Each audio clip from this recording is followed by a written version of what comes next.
Hi అందరికీ, welcome to Shiva Santoshi vlogs. ఈరోజు మనం తోటకూర పకోడీ ఎలా ప్రిపేర్ చేయాలో చూద్దాం. ముందుగా ఒక గిన్నెలో చిన్నగా కట్ చేసిన తోటకూరని తీసుకోవాలి. ఇక్కడ నేను ఒక కట్ట తోటకూరని తీసుకుంటున్నాను.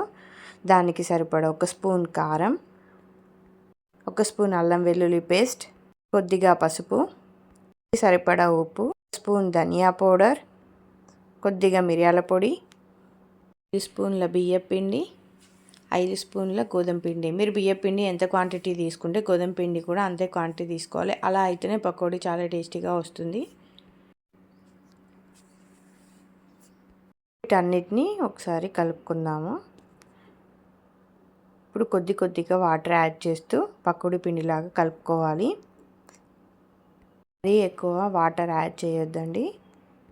ఈ వీడియోలో చూపించే విధంగా కలుపుకుంటే సరిపోతుంది. ఇక్కడ నేను మధ్యలో కట్ చేసిన 4 పచ్చిమిరపకాయలని కూడా యాడ్ చేస్తున్నాను. ఇప్పుడు డీప్ ఫ్రైకి సరిపడా ఆయిల్ పెట్టుకొని ఆయిల్ వేడయ్యాక ఇలా పకోడీలాగా వేసుకోవాలి.